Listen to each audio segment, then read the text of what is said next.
What's good, everybody? I'm the G with a PhD, and you're tuned in to the Green Gorilla Channel, the place where black men can freely express themselves. Straight up, no chaser.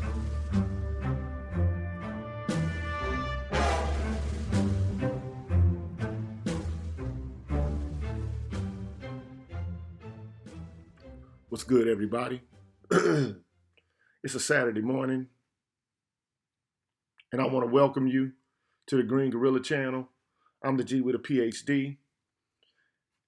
Please make sure to hit the subscribe button and the like button if you like. Feel also free to hit the thumbs down button if you don't like. But if you don't like the podcast, or if you don't like the commentary that I'm giving, please feel free to express why in the comments section. Be that as it may, I would like to assert that this channel is a place where black men can express themselves straight up, no chaser. And that ain't going to change. So we don't, here at this channel, have a policy set in motion that women can't express themselves. You can express yourself how you want to. You can say whatever you want to say. I don't care. But just know that if you say something that we don't like, we're not going to be shaking in our boots. We're not going to censor ourselves. We're not going to, for the sake of making you feel comfortable and reiterating your talking points, we're not going to be quiet. We believe here at this channel that women aren't to be placed on a pedestal. We believe that black men do not need permission to speak. We say what we want, how we want, when we want, and we are able to emote and to get our opinions off in the way we fucking feel like we want. And that's just that. Straight up, no chaser. It is how it is. If you don't like it, I don't give a fuck. No coddling here. No petting here.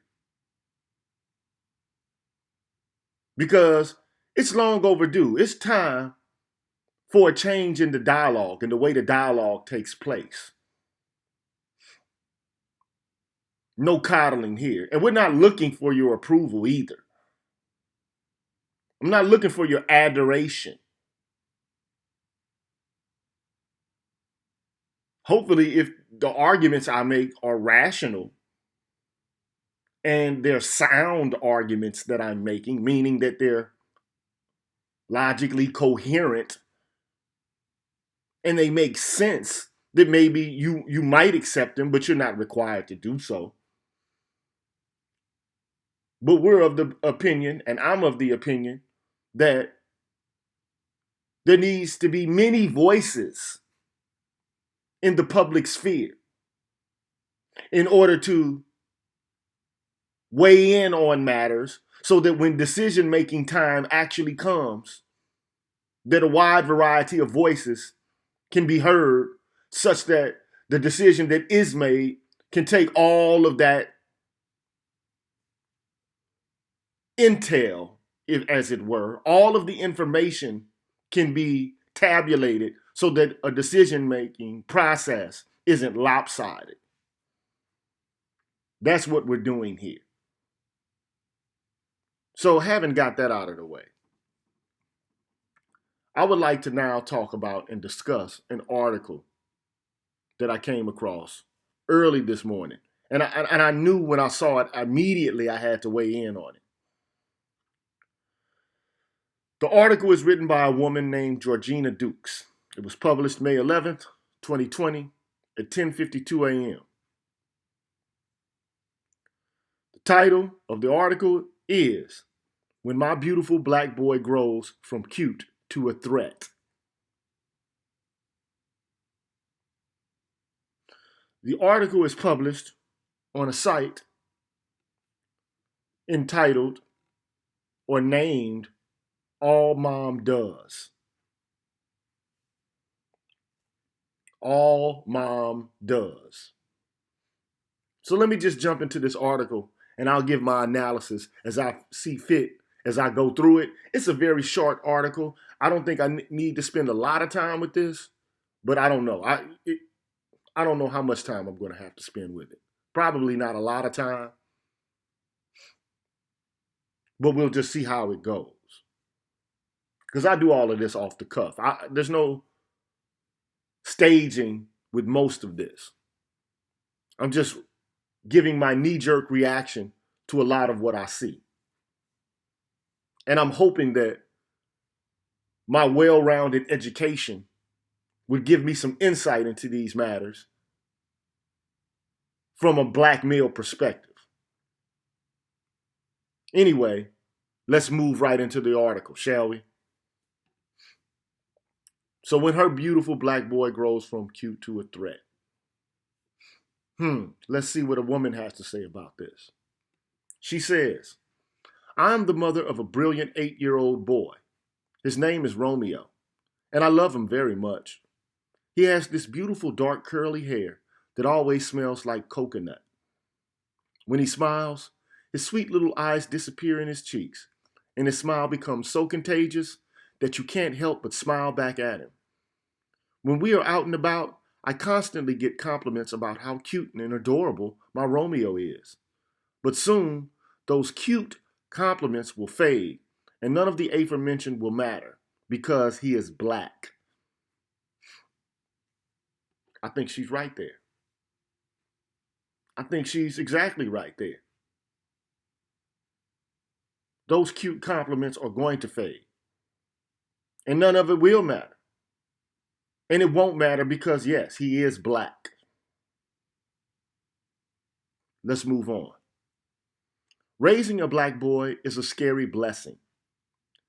It is like a big countdown from when your child grows from this cute little person into a threatening weapon.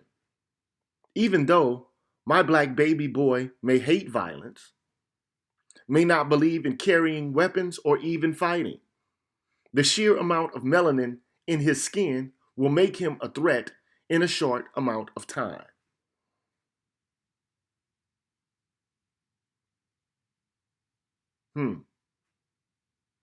Even though her baby boy may hate violence, may not believe in carrying weapons or even fighting, the sheer amount of melanin in his skin will make him a threat in a short amount of time. I think you're spot on there, Miss Georgina Dukes. You're spot on. This is where it gets sketchy.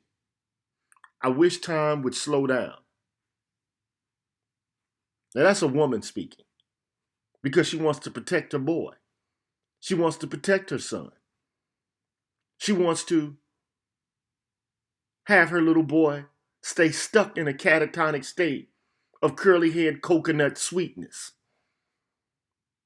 But she knows that as time progresses, her little Romeo is not going to be a little Romeo anymore. Little Romeo is going to grow up, as all children do. Nobody can stay a child forever. And this is true of all things in nature that are living. All things have a beginning, a middle, and an end. This is the story of life, the story of nature itself. Nothing can stay young. You can't stay gold, like Stevie Wonder said in one of his songs. Everything grows. Now the question is whether you're going to grow into functional maturity or be stuck in a catatonic state. Now he's a boy, but his goal, his function by nature is to grow into a man as nature sets it forth. But nowadays, you can't really tell what he's supposed to grow into because, I mean, quite frankly, people are saying now that you can grow into whatever the fuck you want to grow into in relation to gender. So little Romeo can grow into a little Romina. I don't want to weigh in on that here. But in this culture and in this society, that remains a possibility. Damn. God damn. Anyway, I wish time would slow down, not only because I want to cherish these sweet moments of his childhood, but also because I know that it's only a matter of time before I can no longer protect this beautiful black boy from the ignorant people that will see him as a weapon of mass destruction only because of his skin color. How much longer do I have before my 8-year-old son grows from cute to a threat? This is a question I constantly ask myself. Well, I can tell you this. As soon as that little boy reaches puberty, it's a wrap. He's no longer going to be cute anymore. He's going to be a full-fledged nigger, a man not, a raving potential rapist and an abuser, a pathological and destructive force on Western culture and society. That's what he's going to become, a nigger. And unfortunately, many of your sisters will regard him in the same way and will talk about him as if he wasn't shit.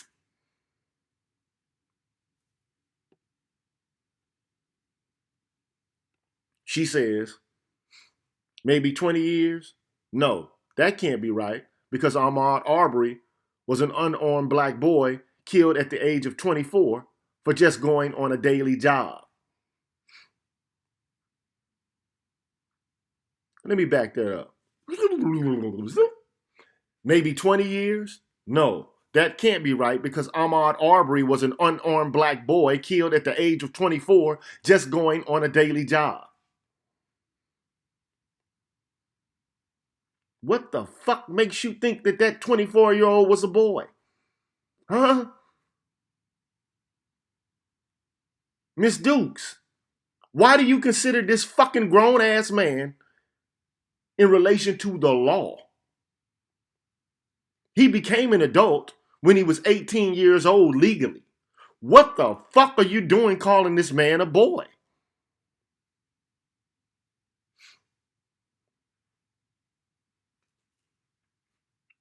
Maybe 10 years? I'm going back to the article here. Maybe 10 years? No, that can't be right because Trayvon Martin was an unarmed black boy killed at the age of 17 just for wearing a hoodie. Maybe 5 years. No, that can't be right either because Tamir Rice was an unarmed black boy killed at the age of 12 just for playing with toys in the park. How much time? Could my son be seen as threatening today? Tomorrow? I am so worried. I'm worried. And you should be worried, Miss Dukes. You should be worried. Very worried. And you know why you should be worried. You know exactly why. Because your son, as soon as he reaches puberty, will be perceived as a threat.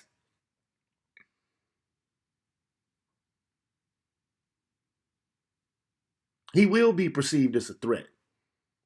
But you know what the sad thing about it is? He probably won't be a threat. He's a potential threat, but he probably will not be a threat. You know why he won't be a threat? Because you won't educate him to be a threat. You want him to be the little Romeo, he was when he was 5, and his hair smelled like little coconut. You want him to be stuck in a catatonic state of perpetual boyhood, because that's when he was the cutest and he was the sweetest.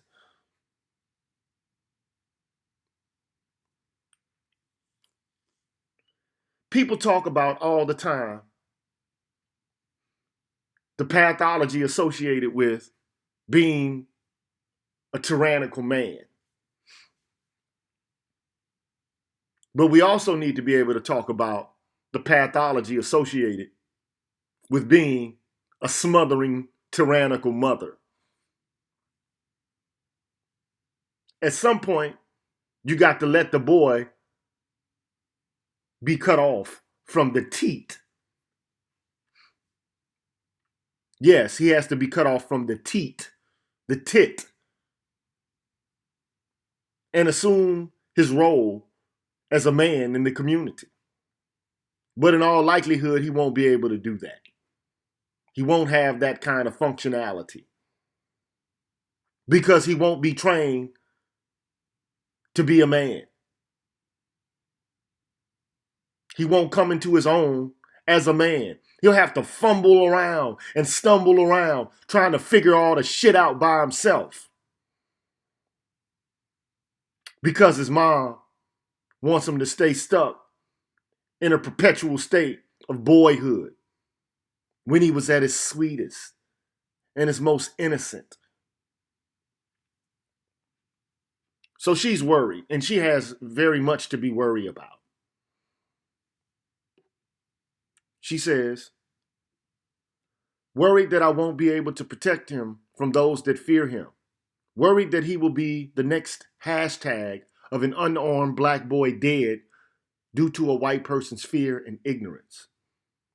I guess it's time to have the talk with Romeo. You know the talk that I'm referring to. To talk about how it doesn't matter how good of a person he is, how smart he is, how caring he is, that he is still a black person in America and black people are seen as scary to white people and police officers. I know I will have to share facts when having this conversation so he will understand how serious this is. Facts on police violence, like black people are the most likely to be killed by police officers. And police killed 1,099 people in 2019, and black people were 24% of those, despite only being 13% of the population. Also, police are 3 times more likely to kill a black person over a white person, knowing that black people are 1 to 3 times more likely to be unarmed compared to white people.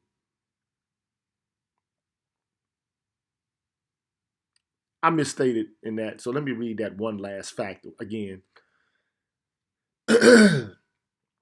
Also, police are 3 times more likely to kill a black person over a white person, knowing that black people are 1.3 times more likely to be unarmed compared to white people. Unarmed and black is a death sentence. She doesn't want to scare Romeo. And she says it. I don't want to scare Romeo. I don't want to see his innocence stripped away from him as I tell him about this cruel reality that he may soon face. I wish I didn't have to have this conversation with my brilliant son. How can I not have this conversation? How can we make sure that another mother does not have to bury her unarmed black son like the mothers of the brilliant black boys below? Mike Brown, 18 years old. Walter Scott, 50 years old. Philando Castile, 32 years old. Botham Jean, 26 years old. Brandon Jones, 18 years old. William Chapman, 18 years old. Christian Taylor, 19 years old. See, the problem I have with this is that she's calling grown motherfucking men boys. I gotta take a hit off my little fucking device, man. This.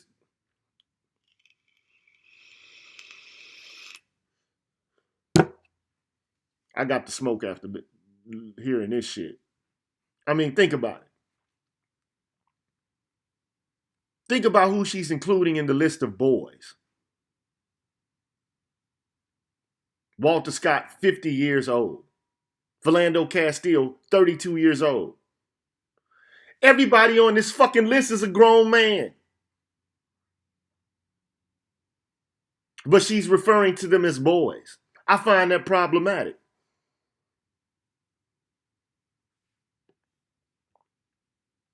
Then she has in italics a message that she wants to give to non-black moms. Now listen to what she says here.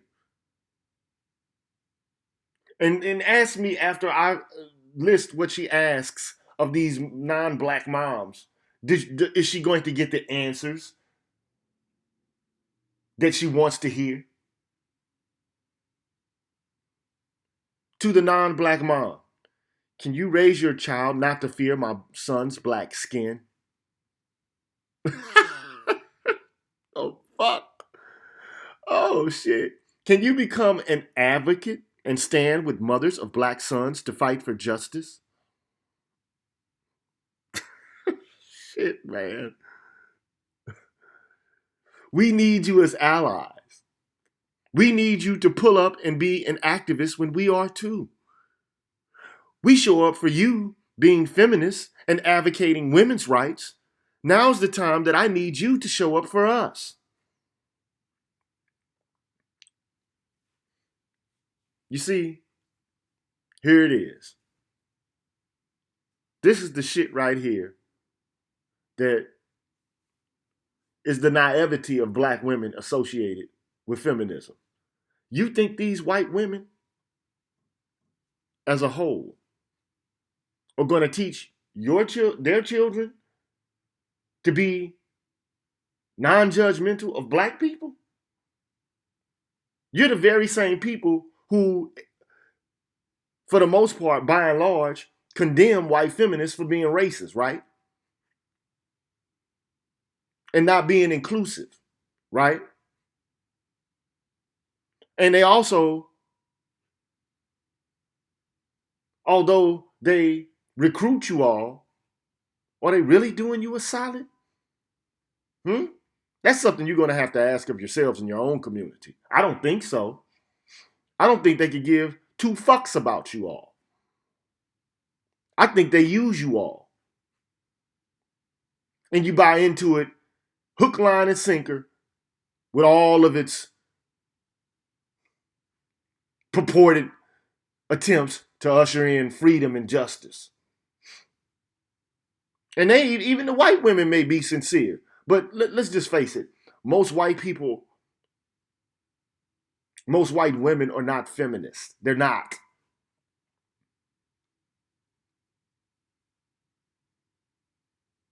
And for those that are, where the fuck are they in the hood? Are they there? Are they there? Are they there?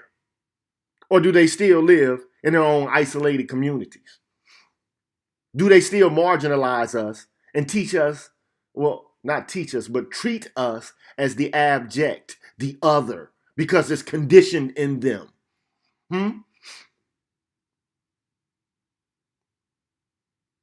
Do they really fuck with us? Or do they just fuck with y'all in work settings? And then they go home to their own people in their own communities. That's just a food for thought for you all. Because it's one thing to talk about some shit. See, you can shoot the breeze about it, but will you be about it? Because you can fix your lips to say anything. You got to sometimes watch what a motherfucker's doing instead of listening to what they're saying. I'm just saying. So here she goes, man. We need you as allies. We need you to pull up and be an activist when we are too. We show up for you being feminists and advocating women's rights. Now's the time that I need you to show up for us. First of all, you're asking them to show up for a black boy. They don't like their own boys, many of them. So why the fuck do you think they would like your boy and stand up for your boy? Hmm.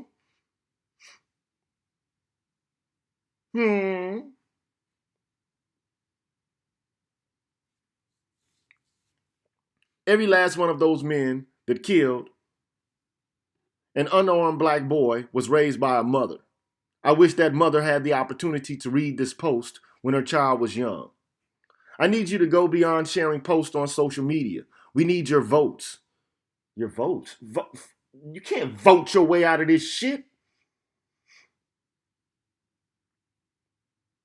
What's a social media post going to do about this? We need you to help, or we need your help to ensure that our black boys live the lives they deserve. And what kind of lives are those? They will no longer be seen less than human beings if you stand with us. I strongly encourage you to think about how you can support your fellow black moms before time runs out and our beautiful black boys grow from being cute to a threat.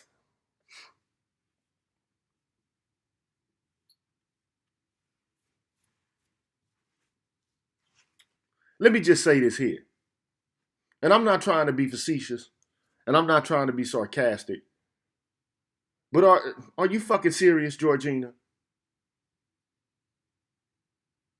These are the same people that brought you slavery, Jim Crow, ghettoization, mass incarceration. Do you honestly think that these people are going to make it easy for us? They're going to start all of a sudden, based upon your pleas and your beseeching, that all of a sudden they're going to become your most ardent supporters and helping you to save your sons.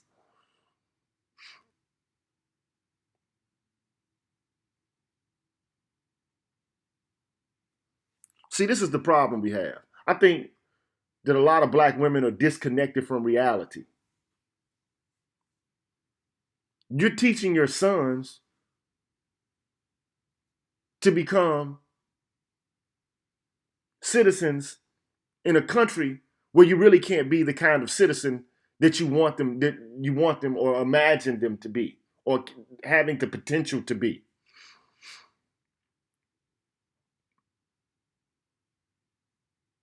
And the sad part of it is you will not raise them with the appropriate political disposition to combat this. And you won't give them the opportunity to be reared by men and molded into men by their fathers. Let me just say this, like our culture right now is fucked up. It really is. And I'm gonna give responsibility. I'm gonna put responsibility on the women and the men, both women and men.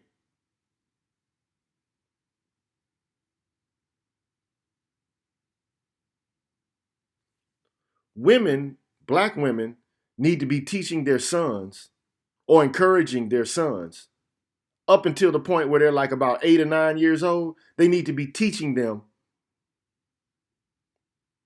who they are. All that talk shit needs to, this is the point. You need to be giving them an education such that they will learn at some point where they stand in relation to the other people in this country and what their race represents, and that they should learn how to protect themselves. They need to be reared into being warriors, ready to defend the black nation. But instead, we're happy with them being little Romeos with coconut curly hair. Let me just let me talk. Let me just say this, okay? So imagine that, first of all, your son doesn't know who he is and where he stands politically in this nation.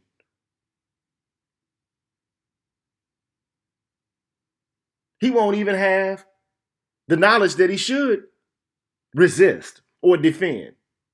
You got a lot of people walking around just ignorant to their political situation. They don't know where they stand in this white supremacist nation. They think it's all good. It's all fun and games. That everybody's free. Anybody can be anything.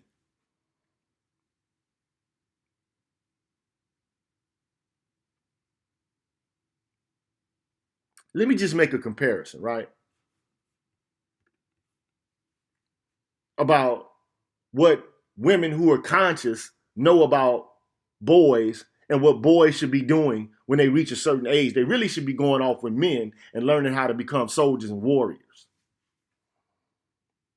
Let me draw an example from the history, like Sparta, the city-state of Sparta.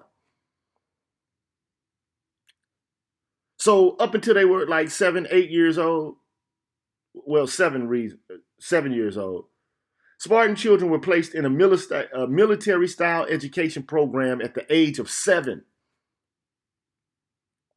They were moved away from their parents' home and began the Agoge, a state-sponsored training regimen designed to mold them into skilled warriors and moral citizens.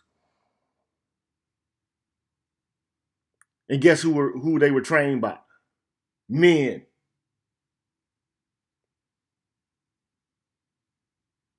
Men.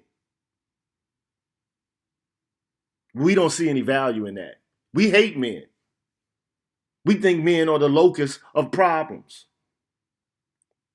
We think that men prevent women from being free and that they're patriarchal and paternalistic.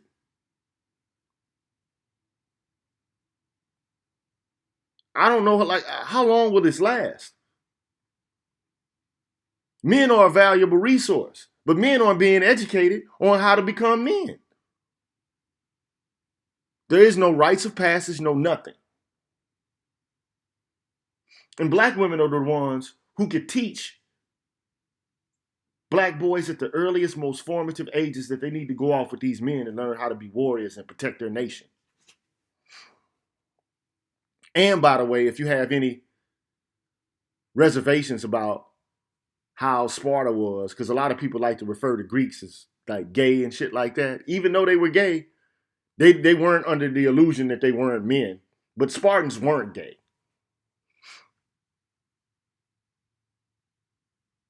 The Athenians were gay, and they practiced pederasty. But for all intents and purposes, if you look at and examine the historical account of the Spartans weren't gay. They weren't homosexual. And they didn't have sex with little boys. And the Spartan women had more rights than the Athenian women.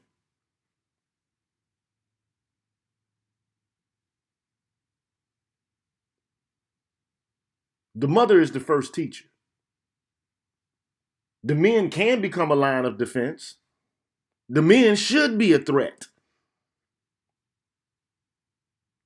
Men should be a threat. Men should have guns. Men should be able to protect themselves. Men should be on the front lines of war. Now, we already know what we were subjected to: slavery, Jim Crow, ghettoization, mass incarceration. Started off with 400,000 black people in the United States. 400,000. We're now 40 million. And they know it. They know it. But they don't need to be fearful of 40 million docile, dumbass Negroes, softened up and pussified. Now do they? Now do they? And that's what I want to leave you with, Miss Georgina Dukes. Think about it. Think about it. Should your son remain that sweet little, innocent little boy who can go out and do anything in the world? Or should your son be educated and be military minded and to understand the kind of condition that he exists in? That's my word for the day, man. I'm off. Be peaceful and stay positive.